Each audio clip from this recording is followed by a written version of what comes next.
Buford Pusser served as sheriff of McNairy County from 1964 to 1970.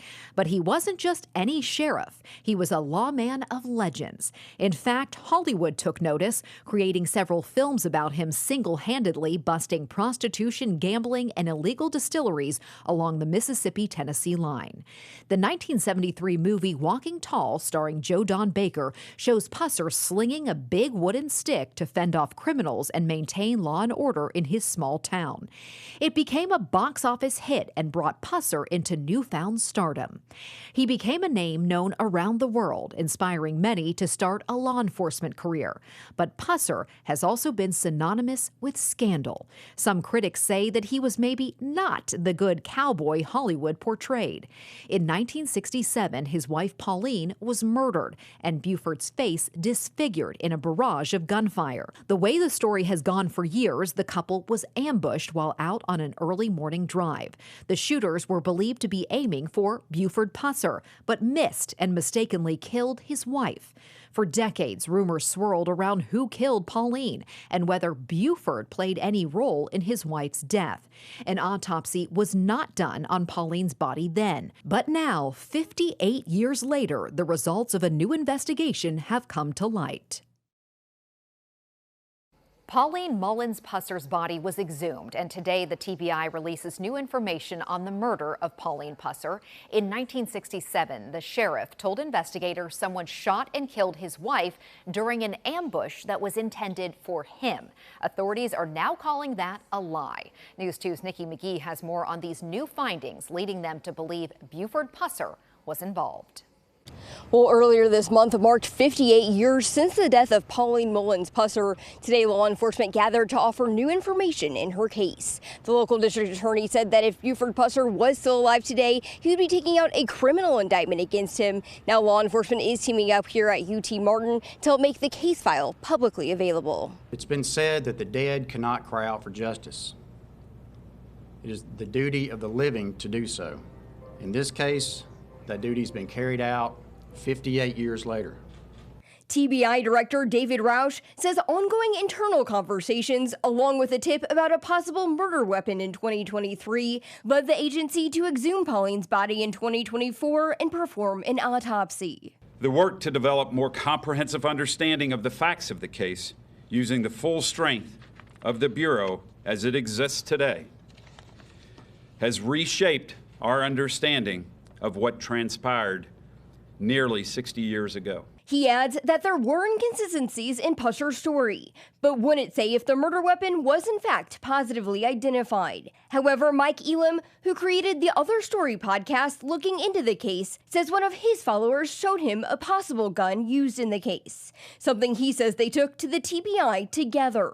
I drove over just to see the weapon, photograph it, get the serial number, other information off the gun. I had a check run on it, and boy, it just confirmed what this individual was telling me. To many of our questions about basic facts in their investigation, law enforcement referred us to a 1,000-page case file they plan to release to the University of Tennessee Martin, which should be available in several weeks for both the media and public to view. Pauline Pusser's family shared a message at today's announcement. This is closure for me and my wife and my 2 daughters. And I'm just thankful. The TBI's communication team tells me that the Bureau is still working on redacting the case file, but expect to have it publicly available sometime in the coming weeks. And if you'd like to make an appointment to view that in person, you can contact UT Martin. Reporting in Somerville, Tennessee, Nikki McGee, News 2.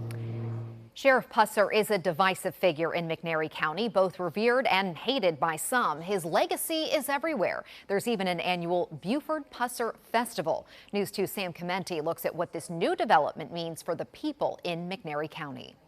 Generations of families grew up hearing legendary tales of lawman Buford Pusser, a sheriff who inspired decades of pop culture.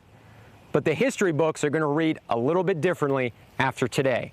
Pusser's home right here in McNairy County is now faced with a new reality, one they might not accept. Their local hero didn't actually lose his wife in an ambush shooting. Instead, he more than likely killed his wife. says the TBI. I don't believe that.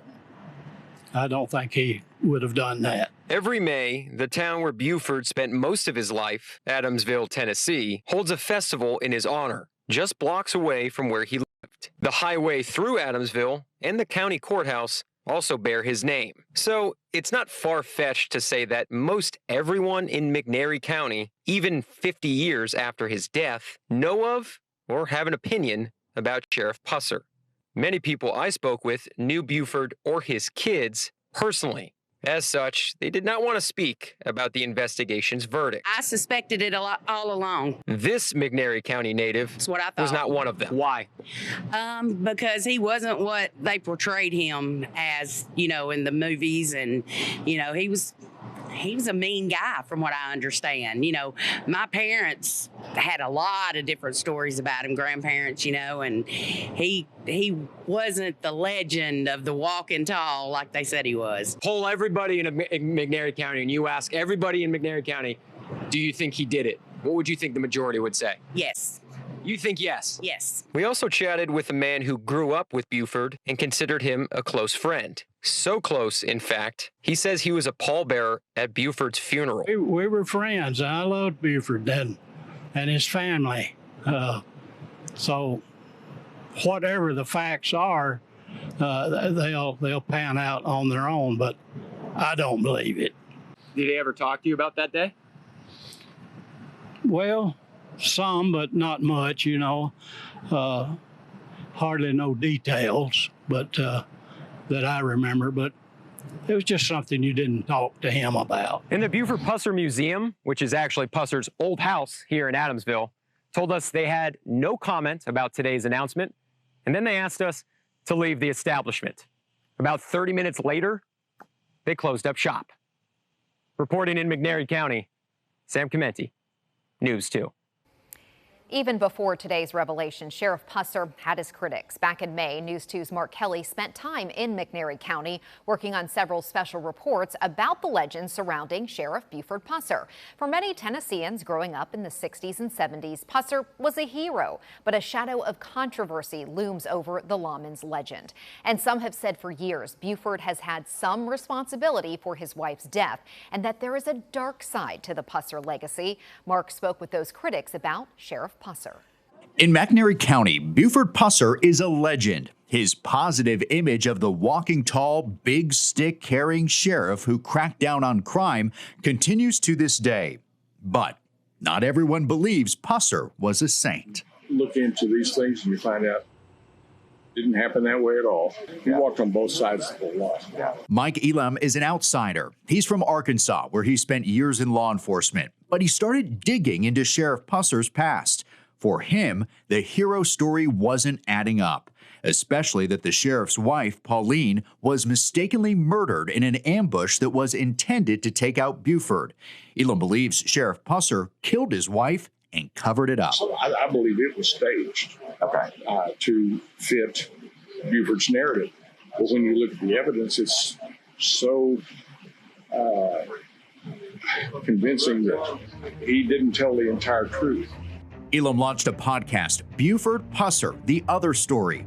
He also operates the Truth Has No Agenda tour, where he takes his guests, many law enforcement, on a guided tour of the different crime scenes from the night of Pauline's murder. Dennis Hathcock is one of the locals on that tour. Sheriff Pusser cracked down on his family's club on the state line decades ago. He was a very evil. That's the only thing I can say. Evil? Right. Because he could put out that persona as a good man fighting crime and corruption. When if you really knew what was going on. That's the importance of the tour and taking the route that Buford took that morning, because that alone convinces a lot of people it did not happen the way that Buford claimed. Elam says other red flags at the crime scene include the location of the blood splatters and bullet holes. In fact, a tip last year led the TBI to re-examine Pauline's cold case and exhume her body. I just think the truth is important. It's like on my podcast, I always end it by saying truth has no agenda. In McNairy County, Mark Kelly, News 2. Still to come on a sheriff's secret uncovered, hear more from the district attorney general on the evidence he says would have brought a murder indictment if Sheriff Pusser was still alive. We look at more of our special reports on Sheriff Pusser from back in May. Hear how his granddaughter learned about his legend and what she's saying today in reaction to the revelation. The district attorney general for McNairy County laid out some of the evidence he says shows Sheriff Buford Pusser is responsible for his wife's death in 1967. Here is AG Mark Davidson going in depth about what the TBI investigation found, evidence he says would have brought a grand jury indictment in Pauline Mullen Pusser's death if the late sheriff was still alive today. The file is voluminous, over 1,000 pages, and employed modern investigative techniques and forensic science unavailable in 1967. It is thorough and exhaustive, and the scope and breadth of it exceeds our ability to discuss it in detail today. That is one reason we are making this a public record. Another reason is that Buford Pusser's account of the events of August 12, 1967 spawned the movie Walking Tall in 1973, several sequels, a 2004 remake, and several books. This case and those retellings generated substantial public interest and placed Pauline's murder in an historical but inaccurate posture. That history must be measured against the facts in plain view. Justice for Pauline has been a long time coming, and thanks to all the hard work put in by so many, we're finally able to announce to Pauline's surviving family and to the public that we believe we are as close as possible to justice. The case file reveals inconsistencies in Buford Pusser's statements to law enforcement and others about Pauline's murder, including physical, medical, forensic, ballistic, and reenactment evidence that contradicts his version of events. I'll give you several examples.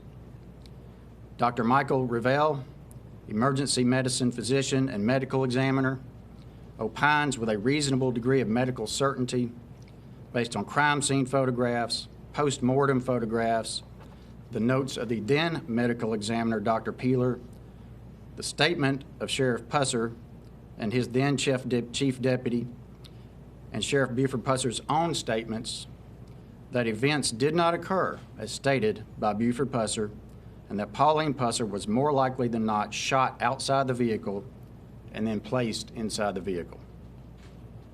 Dr. Revelle opines that cranial trauma suffered by Pauline Pusser depicted in crime scene photographs does not match interior crime scene photographs of the vehicle. Dr. Revelle opines that blood spatter on the hood outside of the vehicle contradicts Buford Pusser's statements. Dr. Revelle opines that the gunshot wound to Buford Pusser's cheek was a close contact wound, not long range, as Buford Pusser described, and likely self-inflicted. Our office, after review of the case file, believes that the TBI has produced evidence sufficient to create probable cause, meaning more likely than not, that would allow us, if he were alive today, to present an indictment to the McNairy County Grand Jury for their consideration against Buford Pusser for the murder of his wife, Pauline. That obviously cannot happen, but there is probable cause to believe that Pauline's death was not an accident, not an act of chance, but, based on the totality of the TBI investigative file, an act of intimate, deliberate violence. Still to come, we look back at our interview with Pauline and Buford Pusser's granddaughter and how she learned of Sheriff Pusser's legacy. Sheriff Buford Pusser died in 1974, and his daughter carried on his legacy before her death in 2018.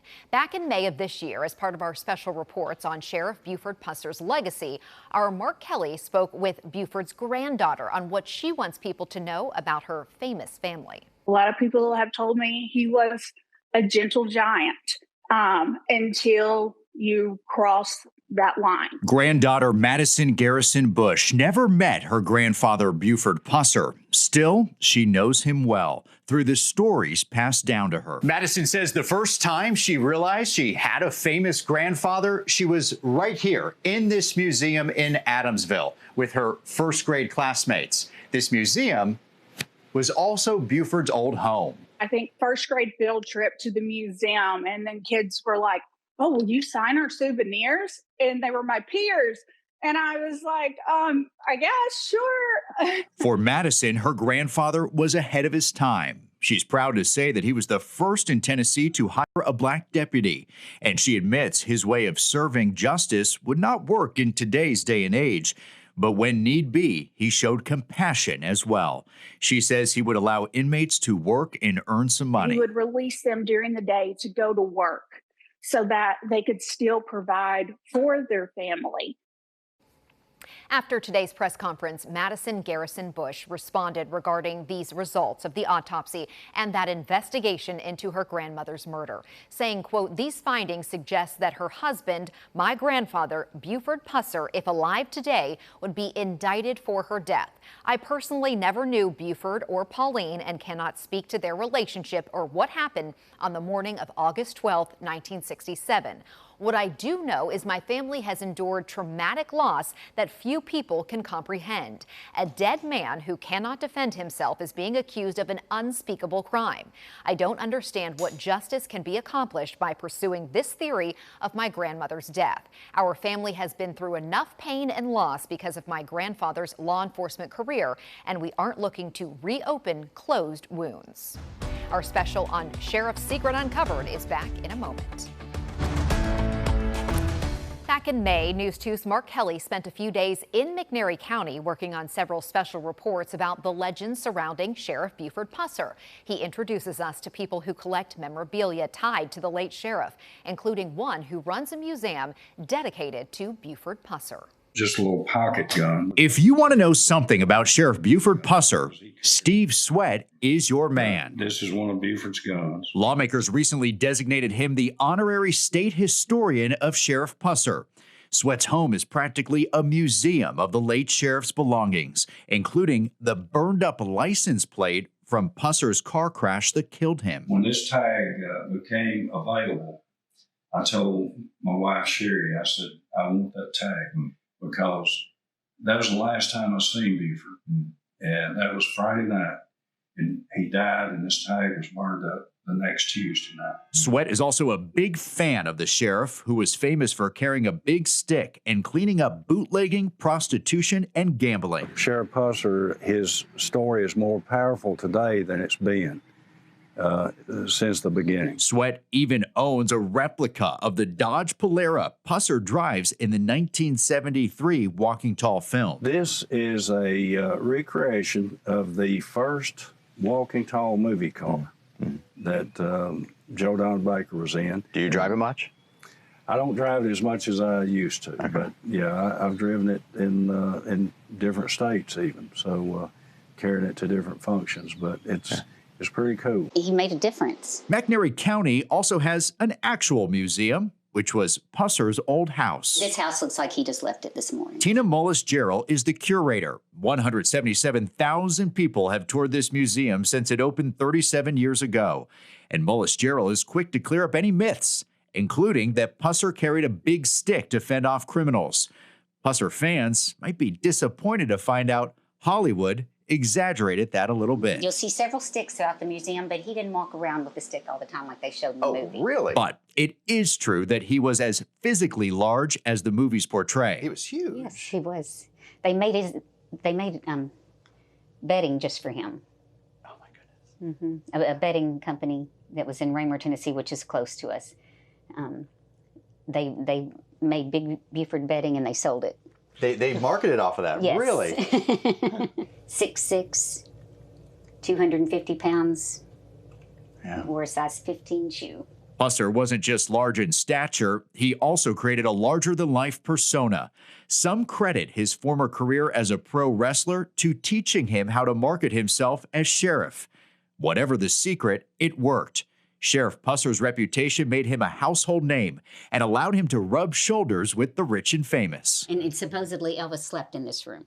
We are told that Elvis and Buford were friends. Okay. And Graceland has said the same thing. Okay. Johnny Cash, Billy Graham, that was a Republican dinner party at Johnny Cash's house. They were trying to get Buford to run for governor of Tennessee. Oh, everything I've read, I have not heard that. Mm-hmm. Do you know if he considered it? No, he wanted to stay in law enforcement. And law enforcement is exactly where he remained. Pusser served 3 consecutive terms, the max at the time, before his tragic death in a car crash in 1974. He'd been in Memphis. He came home, mowed the yard, got in his Corvette, went to the county fair, and then on the way home, he died that night. And what was it? What did they rule it was in the end? They ruled it an accident. You can see all of our coverage about Buford and Pauline Pusser from today and our special reports from May by going to our website, WKRN.com. Thank you for watching our special A Sheriff's Secret Uncovered. I'm Haley Wilgus. On behalf of all of the journalists here at News 2 who worked on this coverage, have a great evening.